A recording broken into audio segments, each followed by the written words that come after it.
Alright, this video is about my favouriteest funniest story, Funniest The End, a 6-issue miniseries from 2003, written and drawn by Jim Starlin. This book, it also has other titles, as you can see here. This trade calls it The End, Marvel, and I think the original series, it said Marvel Universe The End, but I call it Funniest The End because that's what my original trade said. The original trade that I read so much that the pages were falling out. So that should give you a clue as to my ultimate judgment on this series. I think Funniest The End is the most appropriate title for this story too. Before I get into it though, there is a dispute about whether or not this series is canon. I have got an hour-long video just about that, which will go live simultaneously as this one. This series, it is canon, it really is. I'm not really going to be discussing that here. Jim Starlin, of course, creator of Thanos, and I think this is easily his best look at Thanos, the best exploration of the character. For this story, he frames Thanos as the protagonist, and I have been very critical of his writing of Thanos in the past, but I think he writes the character really well in this series, and I would honestly consider this to be Jim Starlin's Magnum Opus. He writes it, he draws it, there's no editorial interference with regards to the content and the initial publishing of it. Sadly, it has been screwed over since in that regard, but I just really love this little series here. Here we have got issue 1, that there was the cover to that original trade I had, and honestly I think I prefer this cover for the collection. This is the cover to issue 5 of the mini-series, and again, I just feel that this cover, it reflects the story better. This is Thanos' story. But yeah, on this cover to issue 1, you can see all the various Marvel characters that he is bringing into this. We got the Avengers, we got the Excellent Men, we've got the Fantastic Four, we've got the big cosmic characters like Galactus Man and Santa, and with like Infinity Gauntlets or Infinity Wars, he was paired with artists like Jorge Perez and Ron Lee, who are really good. They are fantastic and they really excel at doing stuff like this, where it's like a million characters. Whereas Jim Starlin, I don't think he is a great artist. He's good at his thing, but like doing this Jorge Perez style cover, it isn't really playing to his strengths, but really it's part of the charm. I love that Jim Starlin, he just did this. He put his all into it, and it's not perfect, but there's something to be said about having done it and having tried. Initially, we have Thanos as the star through the classic trick of introducing a villain who he is opposed to. This is the baddie here. He is an Egyptian Oreo. He's quite fat as well. He's got a bit of a stomach. He's like one of the double stuffed Oreos, the ones with like double cream in them. Fat Oreo, he was abducted by aliens in the really ardent days, and he was bestowed immense cosmic power. And yes, I am sounding incredibly like a Marvel Andy book in describing his origin, because I have had this story reiterated to me about 100 times from the Andy books in the last 2 days of editing. Meanwhile, in the present day, the excellent men, well, 2 of them, the Smurf and the Whore, the 2 worst ones really, they detect something cosmic going on. So Dr. X, he's going to try and work out what is happening.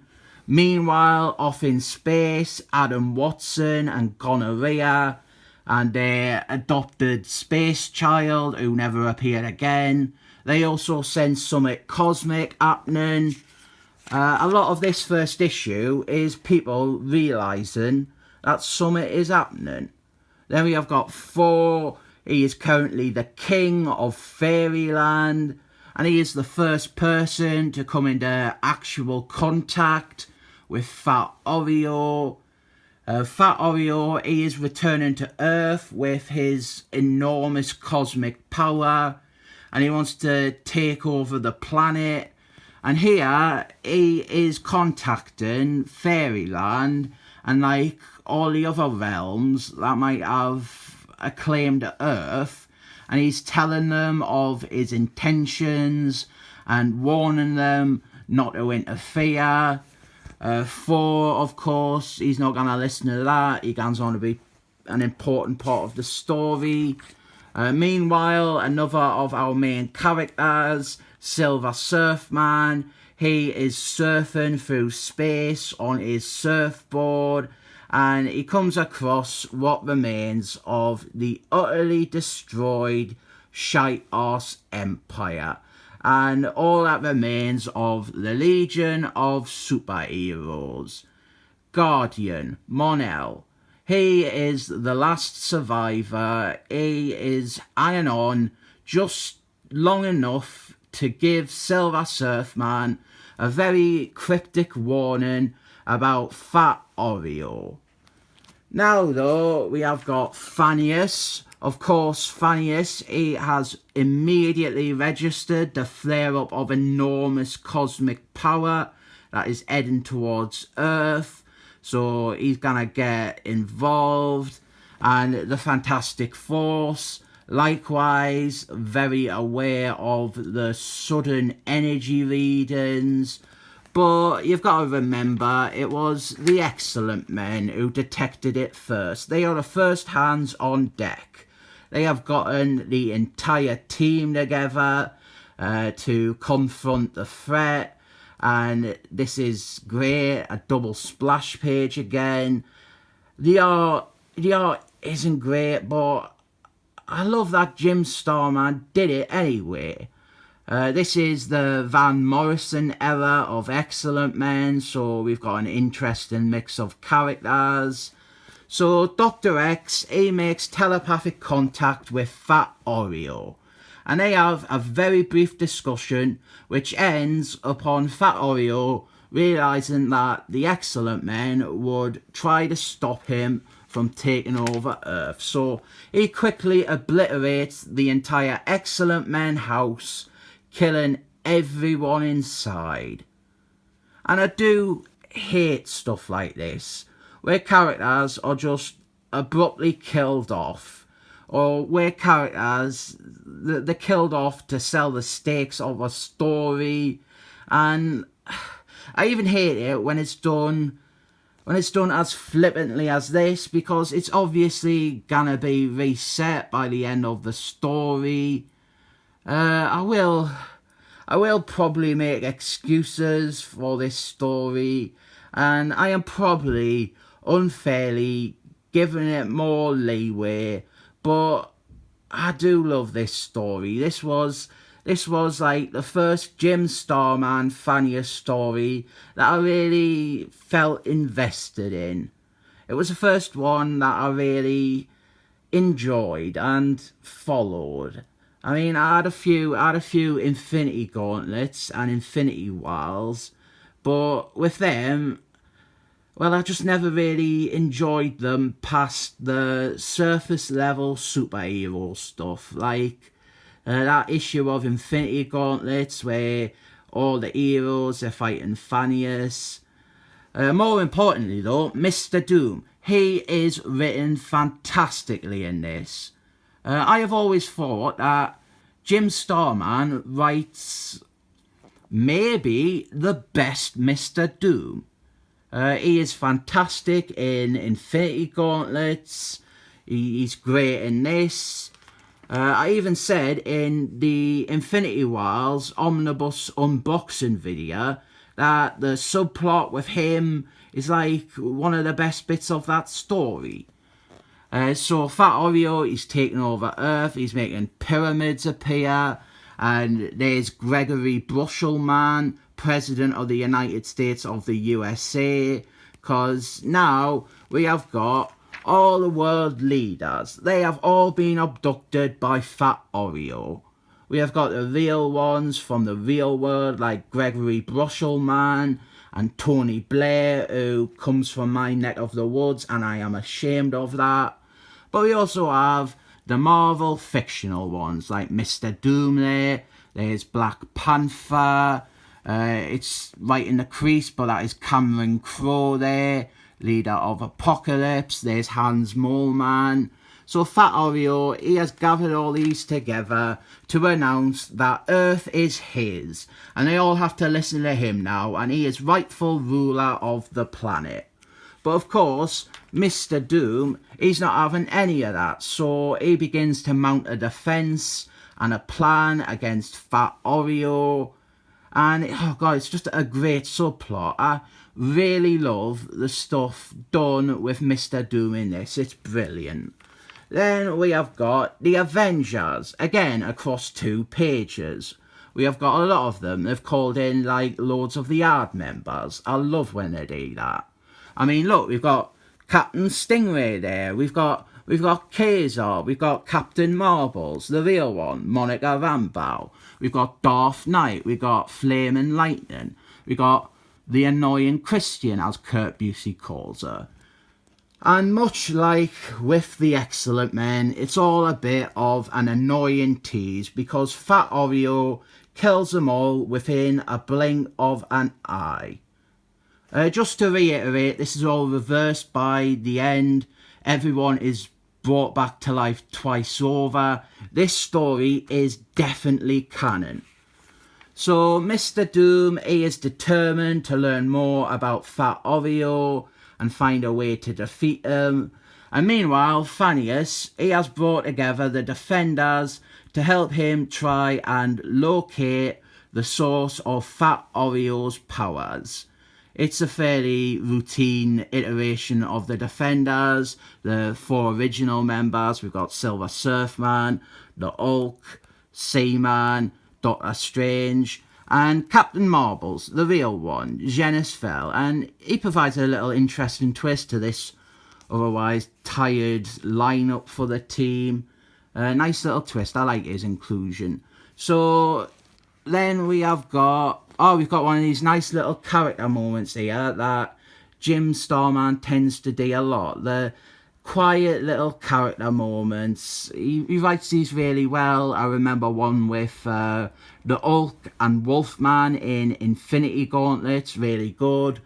Here we have got Spider-Man and Daredevil. They see all the dead heroes' bodies that Fat Oreo has put on display to try and discourage any other heroes rebelling against them. And our final subplot here, 4 Egans to Hercules Man's dad, Liam Neeson from Clash of the Titans. And well, Liam Neeson, he is really annoyed because, well, when Fat Oreo killed all the Avengers, he killed Hercules Man. In a metaphorical sense, you could say Fat Oreo has taken Hercules Man. And well, you know how Liam Neeson gets when foreigners take his children. So the 2 of them, they are concerned about Fat Oreo, so they're gonna try and bring together the High Council, which is like, it's like a group of all the major gods in the Marvel Universe. We also have a little interlude here with like the big cosmic powers. We've got eternity there, the living embodiment of all time and space. We got infinity there. We got chaos. We got order. And they're saying how they can't really dig out about Fat Oreo because, well, they never really can dig out. They are pretty useless, really. There's the cover for issue 1, the art without any of the copy, without the logo, without the text. I would love this as like a poster. So we're on to issue 2 now, and I'll probably try and get through this a bit faster now. Mr. Doom, he discovers Fat Oreo has abducted and kidnapped a bunch of time travelers, including a future version of himself. So Mr. Doom, he determines that time travel must be Fat Oreo's weakness. While in space, the Defenders, they debate about whether or not they should work with Thanos. And of course, they bicker amongst themselves, like they are known to do. Here we have got the High Council, we have got like the Hindu gods here, we have got the Mayan gods, we've got the Egyptian gods. They've all come together to discuss how to deal with Fat Oreo. While on Earth, Mr. Doom, he's trying to work out when Fat Oreo was vulnerable so that he can go back in time and assassinate him back then. So the High Council, they want to know more about Fat Oreo as well. They use this magic thingy to unveil the secrets of his history, who he is and where he got his powers from. Here we see Fat Oreo. He has brought back one of his like ancient enemies from the olden days of Egypt, and he's keeping him alive just so that he can perpetually torture him. Nasty bloke, this Fat Oreo. Fat Oreo, by the way, he is actually based on a real Egyptian Oreo from the real world. And I think in the real world, he mysteriously vanished. Like, they never found his body or anything like that. They never found his remains. And this story is obviously saying his disappearance was because he got abducted by aliens. So we get his origin retold here. The aliens who abducted him, they are like benevolent aliens who discovered an energy called the Source. It's like the most powerful thing ever, and they want to share the gift of the Source with Fat Oreo. And even though he is evil and nasty and not very nice, they didn't seem to recognize that, and so he becomes the incredibly powerful, omnipotent baddie. So that's his origin. And then he is aware, he detects the High Council, and he quickly slaughters most of them. And these aren't like baby little gods. These are like the most powerful gods. But luckily, Thor and Liam Neeson, they managed to escape at the last minute, so they didn't die, and they get to continue with the fight elsewhere. And it's okay, because Mr. Doom, he has found out exactly when he has to go back in time to be able to kill Fat Oreo. And that is issue 2 there finished. We have got a great cover here. Mr. Doom standing over Fat Oreo's body. I'm gonna start skipping pages here because I didn't really want to spoil the story.